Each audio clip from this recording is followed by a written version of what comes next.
Hello, brothers and sisters from the United States. This is my personal letter number 6, the information diet. Movies, TV shows, news programs, documentaries disguised as truth, influencers talking politics as if they know something. Everything you see, everything you consume on a screen has repeatedly declared that its sole purpose is not to educate you, but to entertain you. And they have succeeded absolutely. The result? An uneducated society addicted to a spectacle, incapable of holding a complex thought, shaped not by teachers, scientists, or thinkers, but by content producers whose only goal is to keep you from turning off the screen. Your opinions, your values, your worldview all depend on your information diet. But you don't choose that menu. You don't produce the content. You don't decide what's on Netflix, who speaks on CNN, which characters are heroes or villains on Family Guy. Others decide, and those others have no interest in your being critical, reflective, or empathetic. On the contrary, they need you to be emotional, impulsive, easy to manipulate. That's why they feed you violence, drama, extreme simplification. That's why they sell you fear as if it were news and hatred as if it were patriotism. And now you live convinced that you know how the world works, that you understand history, politics, cultures, but you know almost nothing. You only repeat what you've been told. Your frames of reference don't come from reality, but from a fiction orchestrated over decades. If all your information comes from a contaminated or limited source, then your entire understanding of the universe is contaminated or limited. Imagine being taught only that eating dirt is healthy and that drinking plain water is harmful. Without mental diet, any decision you make will be absurd. Not because you're dumb, but because your database is rotten. Well, that's your information diet. They show you the worst of some countries and the best of others, without context, without depth, without fairness. They glorify allies and demonize adversaries. This is no accident, it's by design. Repetition creates truth, and when something is repeated 1,000 times, it stops being propaganda and becomes common sense. Every on-screen representation carries an implicit emotional instruction, boo or yes, bad or good. Minorities are usually denigrated, while a Nazi can be likable, a corrupt billionaire can be charismatic, an abusive person, a monster, can have a noble soul. This is how they normalize the perverse and demonize the human. This is how they train you. With invisible likes and dislikes, they tell you who to love and who to hate. They tell you who to tolerate, and you obey because they never told you that you could ask. And of course, there are also the superheroes, the clowns, the reality shows, the streamers yelling 24/7. Everything must be epic, spectacular, exaggerated. Science must entertain or is discarded. Truth must have a bow on it or it's thrown in the trash. Everything serious is trivialized. Everything profound is shortened. Because in this system, what matters is not what is true, but what is viral. And what is viral is not what is relevant, it's what is ridiculous. We live in a culture where maturity is confused with boredom. Emotion replaces thought, shouting replaces debate, and easy laughter, often racist or cruel, replaces empathy. But this isn't entertainment, it's indoctrination.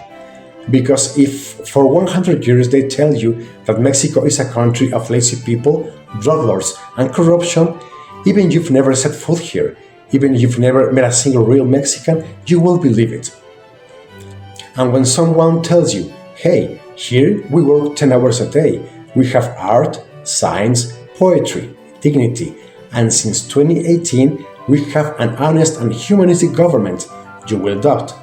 You will think, yeah, but what about the cartels? Because your hard drive is already full, and it's full of garbage. Your negative feelings towards other countries are designed and allowed by law. The media cannot promote an enemy of the nation, that will be treason. But they can invent 1,000 crimes for them, defame them, demonize them. And they do, daily, without rebuttal, without context, without ethics. And the public, educated by these same screens, repeats the insults as if they were facts. You know almost nothing about the world. You don't know how people live in Brazil, in Mexico, in Vietnam. You don't know that in many countries the minimum wage rises every year, that education is free, that healthcare doesn't depend on your bank account. You don't know that there are countries where the police do not beat citizens, and countries where your skin color does not determine your freedom or your rights. But you know everything about other things. You could write a book with all the imaginary and non-existent things you know. And you could write a book with all the things you know about celebrities and sports. That is your geography. That is your history. That is your politics. That's your imaginary real world. You are disconnected. Not from the internet, but from reality, from history, from humanity. Your information diet has isolated you from the planet. They made you believe the world revolves around you, that everything happening outside is secondary, irrelevant, dangerous. And so, without you even noticing, they turn you into an accomplice. They program you to fear what's different, to distrust who don't speak English, to think that any system not like yours is a failure. They made you believe that in other countries there are no freedoms, when in many respects, real freedom, the freedom to live without fear and without debt, is more present outside the US. And now, when someone from the outside tries to tell you, hey, your government bombs, blunders, lies, you respond with automatic defense. Because your mind isn't prepared for self-criticism. No one taught you to question the myth. They taught you to protect it. But truth isn't patriotic. Truth has no nationality. And if you ever dare to seek it outside the screens, outside the official narratives, you will discover that almost everything you thought you knew is wrong. That you've been deceived. That your ignorance isn't innocent, it's manufactured. And then you will have two choices. Keep eating dirt and calling it breath, or swallow the red pill, hard to digest, and start rebuilding your frames of reference from scratch. Because until you understand that your information diet is toxic, you will remain part of the problem, not out of malice, but out of ignorance. And ignorance today is not an excuse, it's a choice. Political maturity isn't optional, it's urgent.